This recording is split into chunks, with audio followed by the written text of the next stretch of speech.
Mela tinqari huwa silt oħra mill-Vanġelu ta' Mattew, kapitlu 9, l-ewwel minn versi.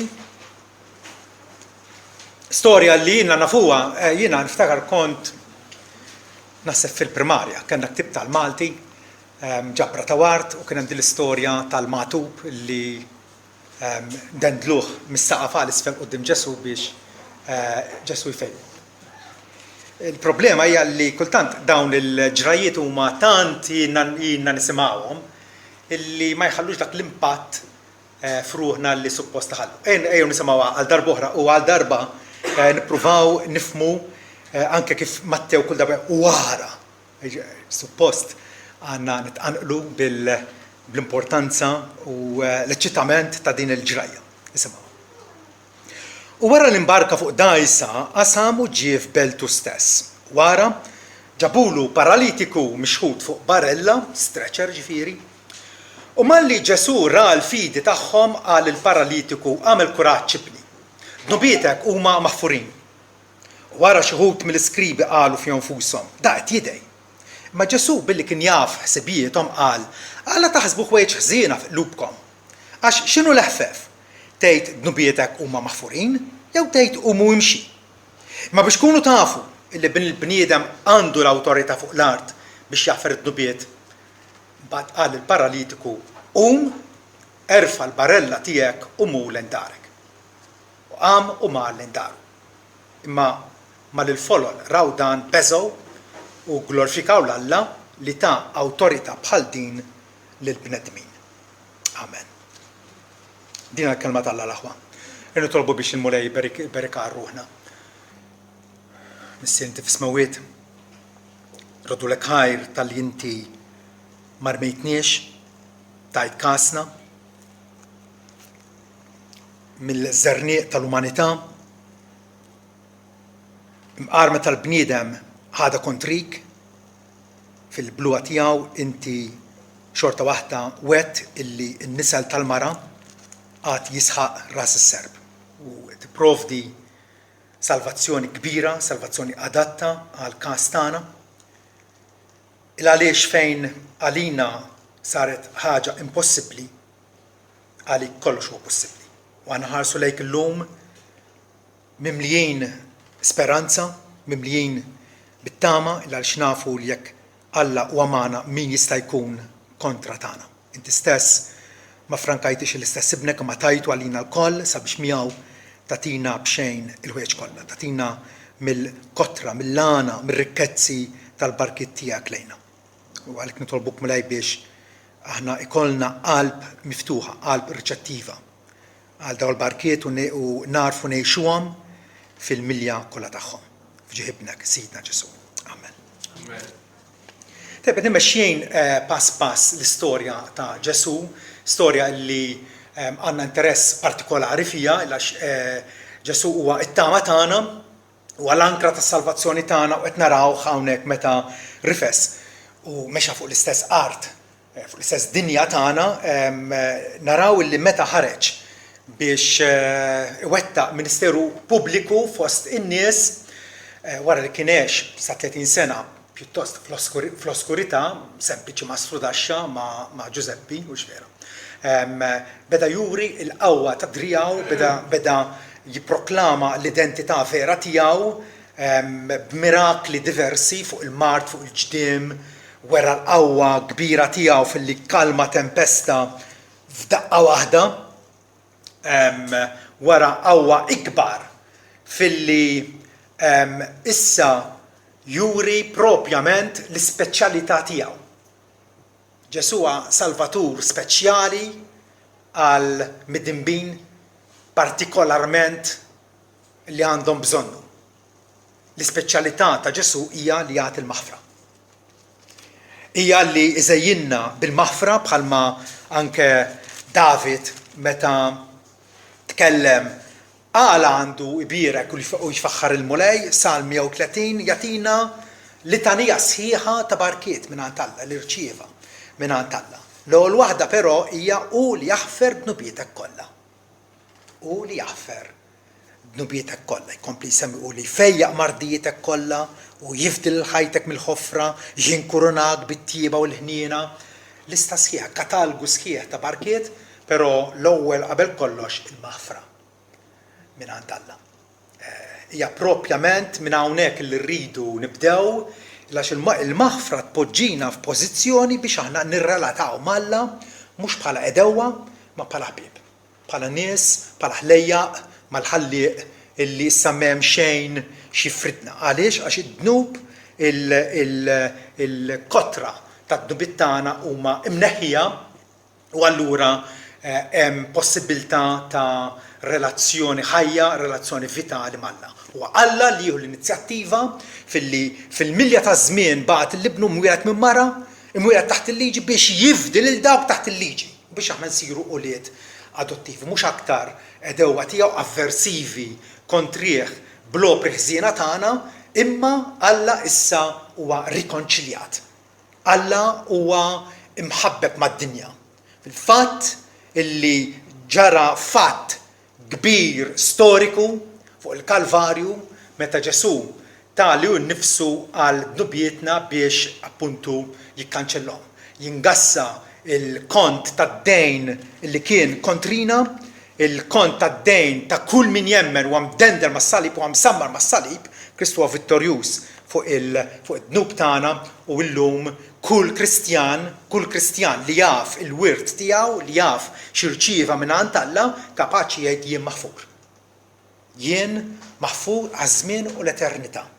Alla tani din lotja mhux għax ħaqni imma skont it-tjieba u skont il-favur tiegħu. Xi ħaġa li anke il-fidili qabel ma twieled Ġesu, Alla kien xorta waħda tom din it-tama u din il-realtà. David pereżempju, l-Apostlu Pawlu jirreferi għalih fir-Rumani 4 u jgħid li David jitkellem dwar il-barka tal-bniedem li Alla jikkreditalu l-ġustizzja, ġifieri ilibsu bil-perfezzjoni tiegħu apparti l-opri tiegħu.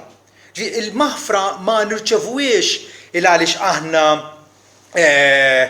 għamilna xi ħaġa biex Alla issa huwa obbligat illi jaħfrinna. Alla issa bħalli kieku ipperswadajnieh li aħna tajbin biżżejjed biex jaħfrinna. Għall-kuntrarju. Għall-kuntrarju, għal dak li ma jaħdimx imma jafda f'dak illi jiġġustifika lil ħażin. Alla jilqa' għandu lil ħażin il-dak li huwa għadu tiegħu. Din hija kwistjoni ta' grazzja mingħand Alla, mhix skont l-opri tagħna. David jgħid fis-salm tiegħu imberkin dawk illi trasgressjonijiet tagħhom, id-dnubiet tagħhom, l-inikwitajiet tagħhom, il-ħażen tagħhom, għajda kif trid. Imberkin dawk li trasgressjonijiet tagħhom huma maħfura. U d-dnubiethom huma mottija. Meta xi ħaġa tagħtija m'għadix tidher, m'għadix fil-kwistjoni. Imbierek ir-raġel li s-sit ma jgħodx id-dnub tiegħu kontrih. Jekk aħna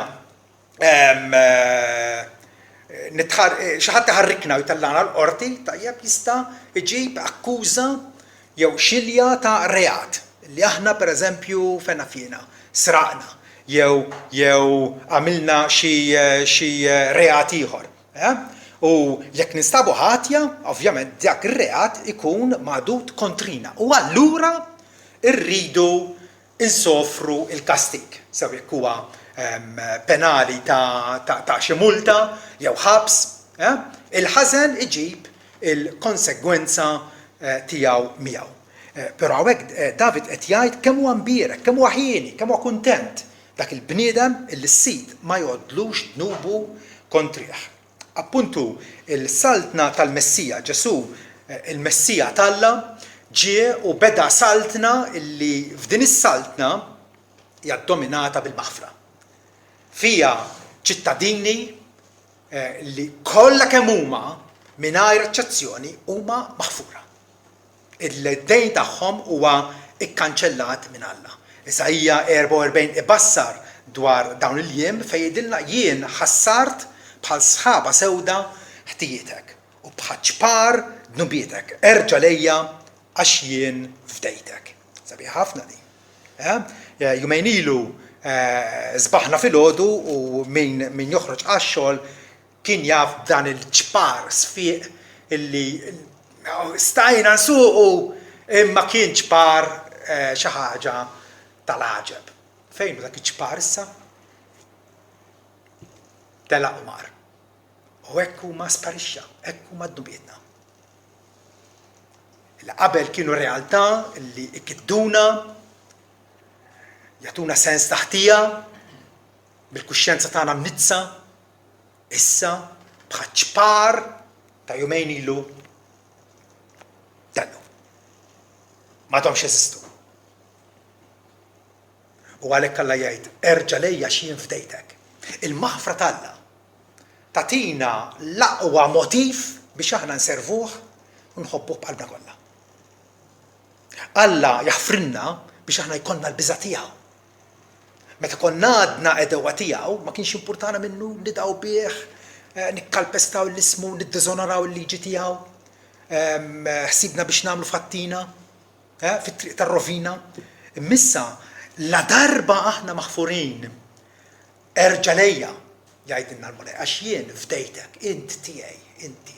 Ekku għallum l-apostli kull fejn marru fl-ewwel seklu l-apostli li Ġesu ikkummissjonahom biex ixandru l-Vanġelu, wieħed minnhom Pawlu pereżempju jgħid għalhekk ħajkun magħruf lilkom l-aħwa qed ikellem lin-nies miġburin fis-sinagoga tal-Lut. Ħajkun magħruf lilkom l-aħwa li permezz tiegħu, permezz ta' Ġesu, il-maħfra tad-dubiet hija mnedija lilkom, hija proklamata, hija mxandra lilkom. Qed ngħidulkom li hemm possibilità illi attwalment tistgħu tinħaffru. Il-maħfra tad-dubiet hija mnedija lilkom u bih bis-saħħa ta' Ġesu kull min jemmen huwa ġustifikat mill-ħwejġ kollha li minnhom ma stajtux kunu ġustifikati bil-liġi ta' Mosè. Aħna konna dak it-tip ta' nies illi provajna forsi xi wħud aktar mill-oħrajn illi nkunu ġustifikati quddiem Alla bil-liġi ta' Mosè, billi nobdu l-kmandamenti. Ma kienx ħaġa possibbli. Ma kienx ħaġa possibbli. Ġesu qed jgħid hawnhekk illi min jemmen fih huwa ġustifikat. Huwa ddikjarat ġust minn Alla. Huwa liberat mill-qorti ta' Alla, il-qorti suprema, jista' joħroġ u jgħid jiena ħieles.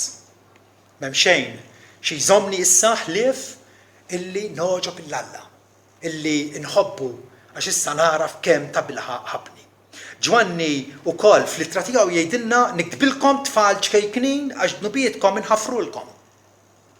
Dnubietkom inħaffrulkom minħabba ismu. U għalhekk il-Bibbja kostantament tistedinna biex aħna ndawru l-ħarsa ta' ruħna. L-afdar tagħna irid ikun fuq Ġesu Kristu irxuxtat minn bell-imwiet, maqtul għal ħtijietna imqajjem għal ġustifikazzjoni tagħna. Din hija realtà illi kull wieħed waħda minnha, kull min jissejjaħ Kristjan għandu bil-konfidenza f'Alla jgħid jiena nemmen il-weda tiegħu, jgħidilna duru lejja u tkunu salvati t-truf kollha tal-art għax jien Alla u m'hemm ħadd liefi. Duru lejja, tkun salvat. Kull min jinvoka isem il-Mulej jkun salvat. Għax bil-fom wieħed jistqar għal ġustifikazzjoni tiegħu, bil-qalb wieħed jemmen biex ikun salvat. U allura kull Kristjan għandu bla dubju jasal biex jgħid iva, jiena il-qajt il-weda tal-Alla. Alla issa għandu għalfejn jaħfirli, mhux għax ħaqni, imma x'seħħ is-sakrifiċċju wieħed u effettiv fuq il-Golgota. Wieħed poeta Kristjan jikteb hekk. Sultan l-imħabba ntrabat miegħi. Hekk ebda barka ma tonqosni, il-maħfra u fidwa jibqgħu tiegħi, maħbub fil-fatt u hekk inħossni. Maħbub fil-fatt u hekk inħossni. Imma anke jekk ma tħossokx maħfur. Almenu ibda biex tafferma miegħek innifsek li la darba inti qed ħares qalbek qed ħares lejn Ġesu Kristu u lejh waħdu, allura maħfur. Ma Luteru meta kien għadu patri kien għamel dal-iżball li kien jitniet u joqrob minħabba dnubietu aktar ma prova jsir tajb quddiem Alla aktar beda jsir konxju kemm ta' bilħaq huwa mitneb. U darba wieħed patri għadda minn qudiem iċ-ċella tiegħu u semgħu jingħaj u jokrob quddiem Alla, ħtiejitek huma kbar, x'ħan nagħmel, nħossni disprat. U dak qallu Fra Martin, ma tafx aħna x'ngħidu fil-kredu. Jiena nemmen fil-maħfra tat-tnubiet. U Luteru kien mejjun ħafna ta' żagħżugħ li kien.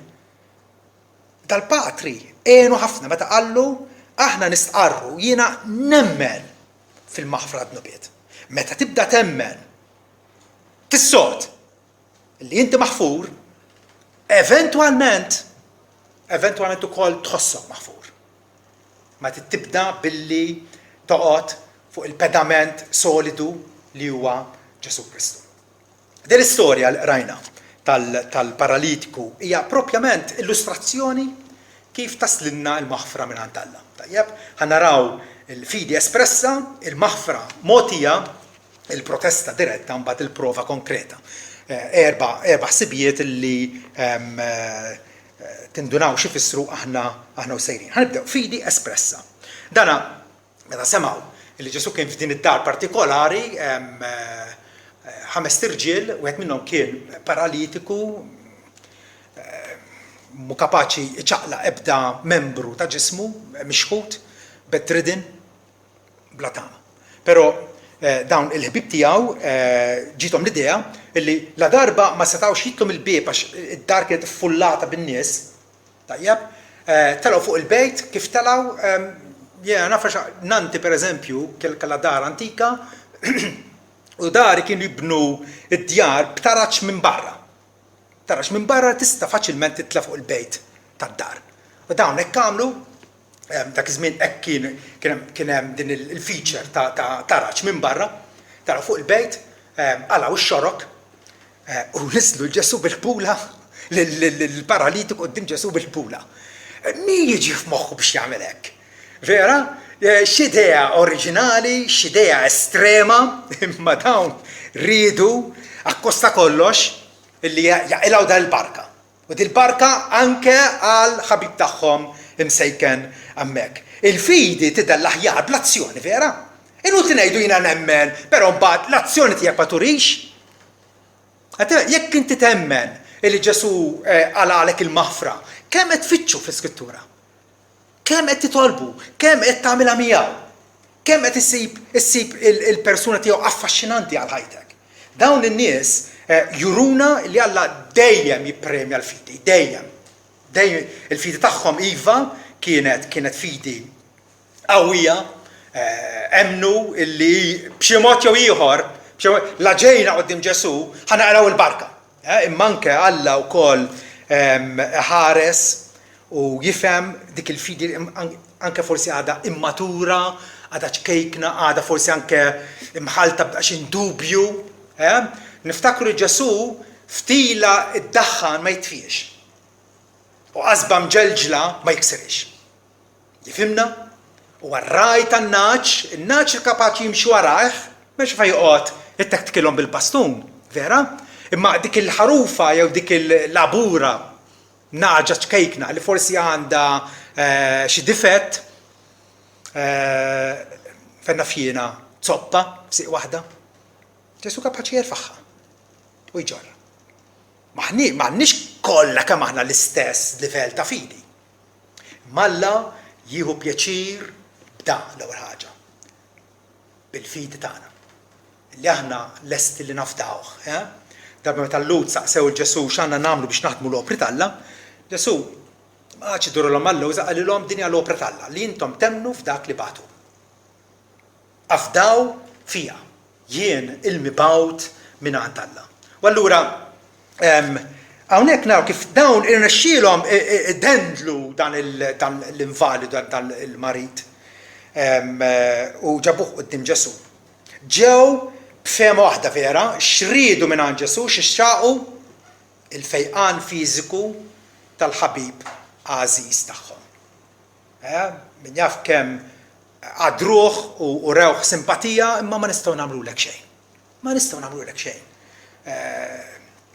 Il-marda tiegħu kienet waħda qalila U allura qalu illi da Ġesu illi smajna li feqel ħaddieħor, mhux qabbli imma perswasi il-ħajfeq ukoll lill-ħabib tagħna. Però Ġesu jissorprendihom. Ġesu jissorprendihom jagħtih barka iprem. Wis aħjar mill-fejqan fiżiku, jagħtih barka illi forsi qatt ma kien joħlomha. Jagħtih barka wis iktar neċessarja. Għax aħna meta nitolbuh regolarment it-tali daħal l-isptar tajjeb biex mulej nitolbuk biex tfejn. Hija tajba. Ma mija kieku nitolbu oltra minn hekk. Biex il-mulej jurih forsi l-iskop tal-ħajja umana x'inhi. Il-ħajja umana li tgħaddi bħal dell. Għaliex qegħdin hawnhekk? Għax il-bniedem għandu ħabta ħares lejn xi imnieħu. X'inhi l-ħaġa li inħoss li għandi bżonn il-fejqan illi forsi fenna fjena magħtub u ma nibqax. Ġesu jagħtih barka iprem. Il-priorità ta' Ġesu hija differenti minn tagħna.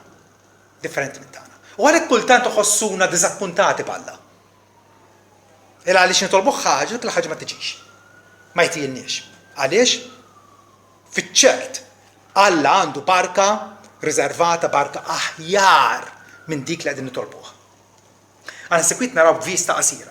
Ma nirrealizzawx li Alla għandu wis iżjed xoffrilna.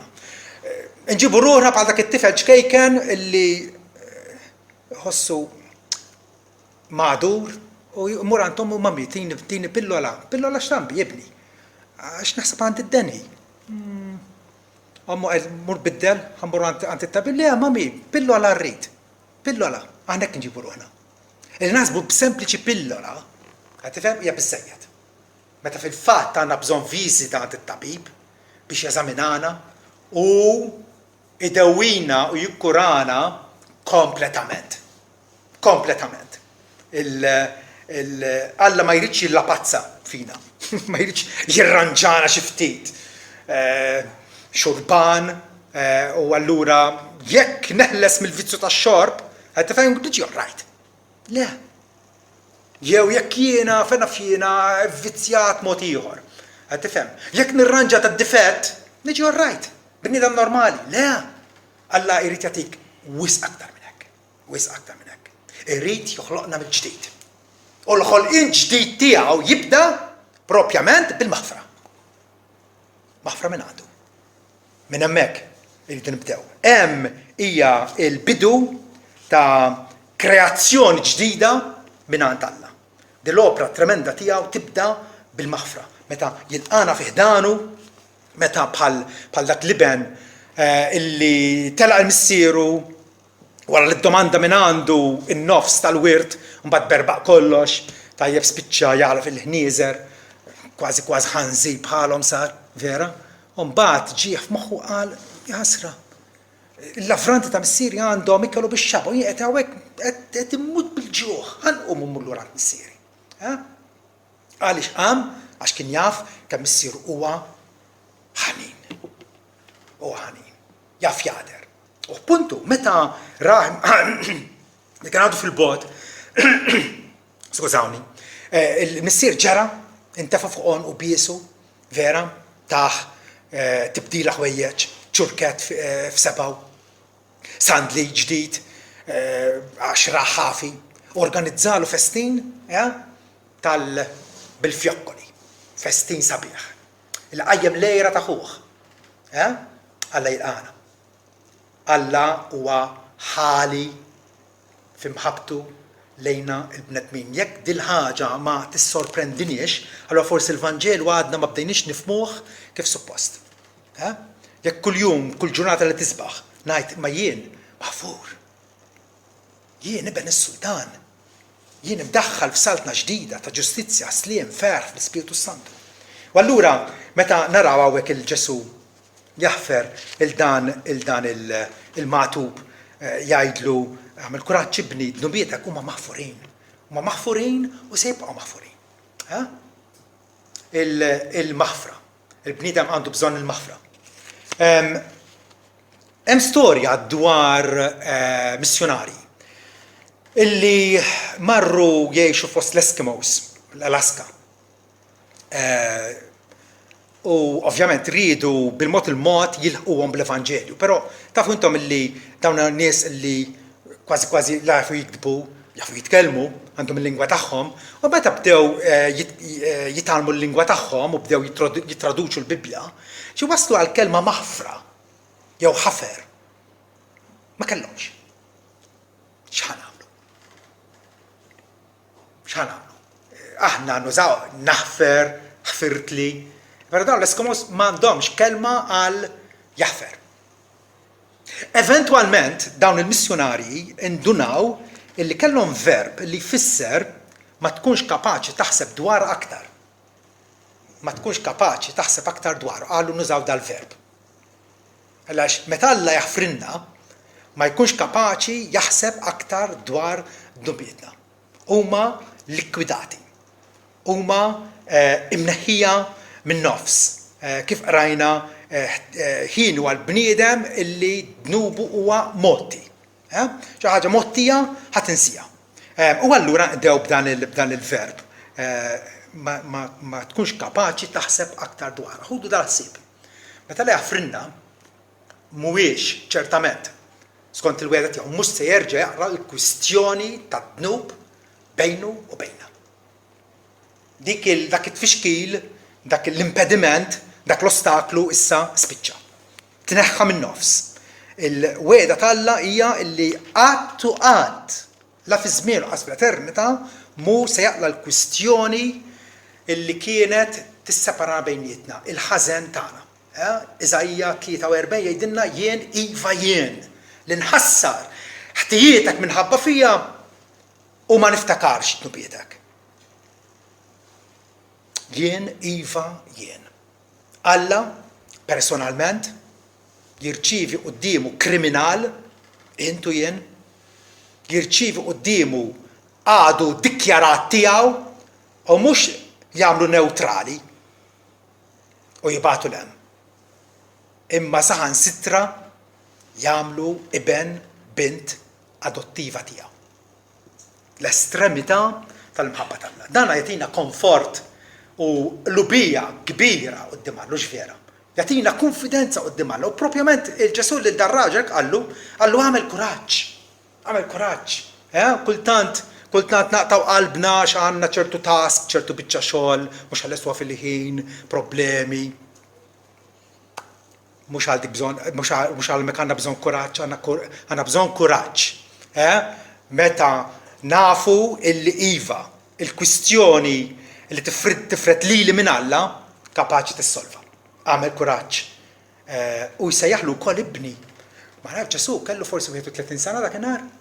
U dar raġel ma nafx, forsi kien iżgħar, forsi kien ikbar minnu. Tifhem, biex jsejjaħlu ibni. Ibni. Hija terminu ta' tenerezza, hemm dik is-sens ta' relazzjoni ġdida, issa li ġejt għandi u ġejt bil-fidi għandi. Int għandek din relazzjoni ġdida miegħi ibni. Il-Farizej u diversi skribi kienu qegħdin josservaw da kollu, hemmhekk għax kien dejjem isusu warajh biex jara forsi jaqbduh f'xi kelma mhix posta lil Ġesu u meta raw dan ix-xenarju qudiemu qalu da qed jidaj. Jekk imorru f'Marku da qed jidaj għax Mattew kiteb oriġinament għal udjenza ludija. Mattew illudi kiteb għal udjenza ludija.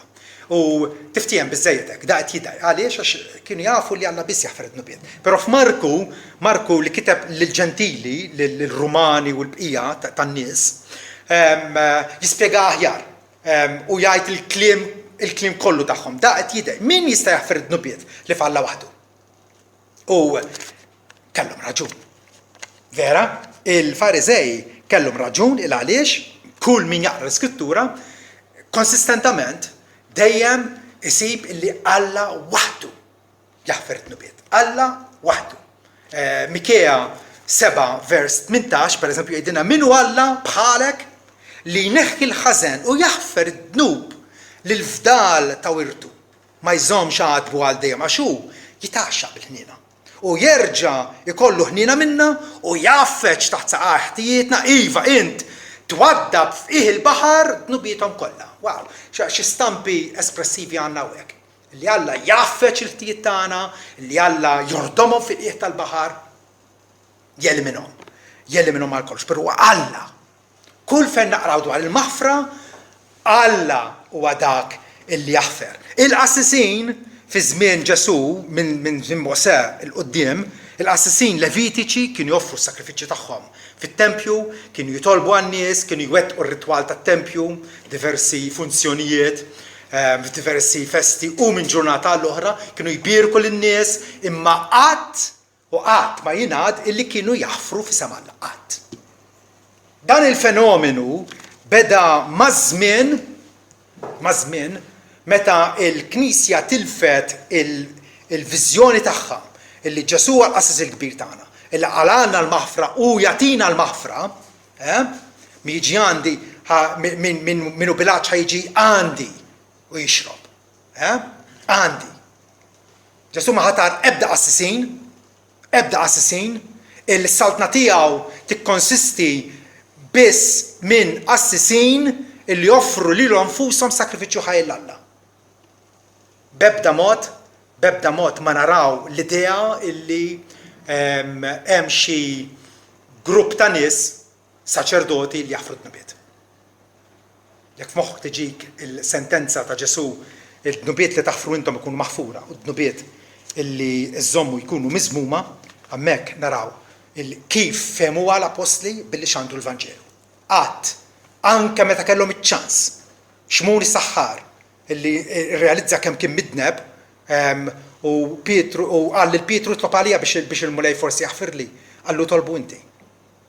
Itolbu int biex jaħfirlek. Ma qallux ejja errandi. Kienet idea li bdiet sekli twal wara, sekli twal. Jekk għandkom xi dubju priedka tiegħi fuq YouTube, fitxuha u taraw propjament fuq dak il-vers fejn nispjegah f'armonija mal-bqija tal-Iskrittura. Li Alla waħdu jaħfir id-nubiet. U allura il-loġika hija din. Alla biss kapaċi jaħfir id-nubiet. U qatt ma jingħad li ddelega din l-awtorità tiegħu jew din il-prerogattiva tiegħu lil xi anġlu jew bniedem ieħor. Qatt. Fl-Iskrittura qatt. Pereżempju, jekk l-Iskrittura il-ħin kollu tgħidilna b'xi mod jew ieħor fis-salmi, fl-epistoli, kullum kien. Illi meta nitolbu l-indirizzaw il-min? Lill-Alla waħdu. Qatt ma tgħidilna nindirizzaw xi anġlu jew xi qaddis, ma nistax ngħidu li issa nistgħu għax l-Iskrittura ma titkellem xejn dwar li nitolbu lill-qaddisin jew lill-anġlu kustodju. Jekk m'hemm xejn, dak is-silenzju jfisser ma tistax tagħmilha. Il-kmand, l-eżempju dejjem itlob il-Alla.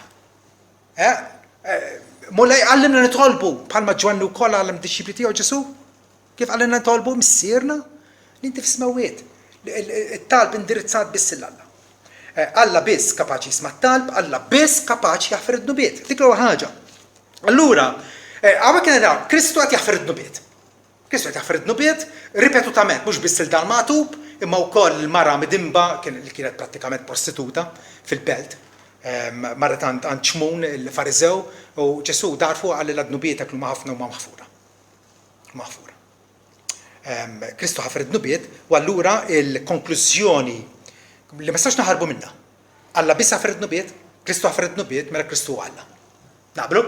Qegħdin nirraġunaw sewwa jew qegħdin forsi nawġu ndawru. Ebda konklużjoni oħra. La darba Alla waħdu jaħfar id-nubiet u Kristu ħafar id-nubiet mela Kristu Alla. Kristu Alla kull min jikklejmja li għandu dil-awtorità bħal Kristu li jaħfar id-nubiet, Ġesu sejħlu brigantu ħallil. Brigantu ħallil. M'għandi xejn kontra qassisin Kattoliċi, inħobbhom huma l-proxmu tiegħi, nirrispetthom huma nies laqhom kull dinjità u kull imħabba. Però hawnhekk qegħdin jiżbaljaw gravament għax qegħdin jieħdu għalihom infushom l-awtorità li Alla qatt magħhom. Bħalma Alla ħalaq ismewwitu l-art, ma setax jagħti dak ix-xogħol il ħadd ieħor vera, għax Alla waħdu għall-ħallieq. Hekk ukoll Alla huwa dak la darba aħna ksirna l-liġi tiegħu minn għandu rridu nirċievu l-maħfra. Allura dinja il-pożizzjoni tagħna ta' kull Kristjan li ta' bilħaq għandu l-maħfra. Darba kien hemm storja dwar wieħed Assis Kattoliku li kien fi sptar u resaq fuq wieħed moribond qed imut. U offrilu li iqarru u l-morbond qallu ħanna rajdejk. Għallu ieħor qallu ħanna rajdejk. U l-Assis għamillu hekk. Qallu basta xaffirlex m'għandekx il-pjagi. Basta xaffirli. Għallu infatti jien diġà maħfur. Għax mort għand it-tabib tar-ruħ u naf illi għandi l-maħfra minn għandu. Ġesu, hawnhekk mhux biss ħafer imma jagħtina prova, jagħtina evidenza konkreta illi iva kapaċi u għandu dritt li jaħfer. Meta bdew igergru mi wara daru, Ġesu għalilhom għalfejn qed taħsbu ħsibijiet ħżiena f'qalbkom. Għalfejn. Raqalhom qalbhom. Mhux biss ħafar id-dnub, ma dak il-ħin ukoll kien jaf x'inhu għaddej fis-sigret ta' moħħhom. Bejniethom, ħaxfu bejniethom u jaħsbu dar ħsibijiet iżjed. Ġesu huwa omnixxjenti wkoll, jaf kollox. Jaf kollox. Araw Samuel xi jgħid fl-ewwel ktieb tiegħu. Jgħid il-Mulej qal lil Samuel la tħares lis-sura tiegħu jew l-għoli tat-tulu dan qed jgħid għal ħu David. Għax jien barrejtu mhux hu s-sultan li rrid. Mhux bħalma jara l-bniedem jara Alla, għax il-bniedem jara dak li jidher. Imma l-Mulej jara l-qalb. U Ġesu dak hu propjament li jagħmel hawnhekk, ra l-qalb ta' dawn in-nies li kienu avversivi għalih. L-istess ħaġa jgħid Salamon fit-talba meta ddedika il-tempju lil Alla jgħidlu isma' inti mbagħad mis-sema mill-post tal-amara tiegħek u aħfer u għamel u rott lil kulħadd skont imġibtu kollha għax int taraf lil qalbu. Għax int waħdek taraf qalbu li til-bnedmin kollha. Int waħdek. Bħalma qal jien iva jien li naħfer ndubieta kollha. Hekk ukoll Ġesu hawnhekk naraw l-omnixjenza tiegħu. U allura jistaqsi din il-mistoqsija retorika, mistoqsija għalihom ħallu x'inhu l-ħfef? Tajt nubietek maħfura? Jew tajt il dal paralitiku u mu imxi? X'inhu l-ħfef? Kieku jiena da, kieku ngħid offja. L-ħfef huwa tgħid nubietek maħfura. Għax ma ħajder xejn, ma ħajder xejn. Imma jekk ngħidlu qumu imxu u jibqa' li hemmhekk stendut fuq l-stretcher, għalfetet. Waqgħet aċċajt u nkxift bħala impostur. Verewla, ma Ġesu jgħid biex tkunu tafu li għandi s-seta naħfir id-nubiet u mibni. U dak qam refa il-barella tiegħu u telaq l-daru. Xi prova ħjar għandna minn hekk hux vera. Ġesu illi huwa dak li attwalment jaħfer u jaħfer jfejjaq fid-der appuntu il għaliex jitratta mad-dnub u eventwalment ukoll jitratta mas-sintomi tiegħu. Mart, inkapaċità, ġufija, xuħija, mewt, dawn ma kollha sintomi u konsegwenzi tad-dnub. Ġesu jitratta magħhom, però jibda billi jagħtina l-maħfra il-don lotja indispensabbli mingħajra ma nistgħux ngħaddu l-qudiem il-maħfra. Jekk diġà għandna l-maħfra, allura għandna garanzija ta' sħuħija kompluta. Jekk diġà għandek il-maħfra minn għandu se jkollok ukoll is-saħħa fiżika restawrata għal dejjem. Għal dejjem. Bħalma Luteru il-Patri kellu jgħalmu jien nemmen fil-maħfra d-nubiet. F'dak l-istess kredu ngħidu jiena nemmen fil-qawmien mill-imwiet. Ġesu jaħfrilna issa u jirrestawra s-saħħa fiżika tagħna żgurament lil kulħadd u ugwalment fl-aħħar jum. Fl-aħħar jum, meta s-salvazzjoni tkun kompluta f'kull sens. Quddiemek allura hemm għażla. Int min int? Int min int? Għandek għażla u ikollok tagħżel bejn A jew B. Jew Ġesu huwa Alla, jew Ġesu huwa Midej. Jekk huwa Alla omnipotenti, kif għadek ma ġrejtx għandu biex tirċievi l-maħfra? kif għadek ma tlajtx fuq il-bejt u tar kif tagħmel biex attwalment tinżel qudiemu fil-preżenza tiegħu. Per ikkum idej, għalfejn tinteressaw ruħek fih. Jekk din hija reċta li ġesu ħafri l-ndubiet ma mhux vera. Tifhem, għalfejn tinteressaw ruħek fih, għalfejn tinteressaw ruħek fit-tagħlim tiegħu. Meta taf li huwa midej, meta taf li huwa impostur. M'hemmx għażla, jew waħda jew l-oħra. Jew waħda jew l-oħra. Jekk hu midej, għalfejn qed tur interess fih. Per jekk hu Alla ġejt għandu għall-maħfra. Jew għadek taħsibha. Irċivejt maħfra żgur minn għandu, jew għadek titubanti, għadek ma tafx, għadek forsi tgħid ma nħossx maħfur, ma importax. Ibda bil-irċevija bil-fidi. Emmen illi għandek il-maħfra x'mort għandu niedem, mort għandu mobbi bil-ħtijiet kollha tiegħek. X'inhu jżommok? Taf x'jżommok? Id-dnubietek stess. Id-dnubiet tagħna stess iservu bħala mażra biex ma mmorrux għand Ġesu.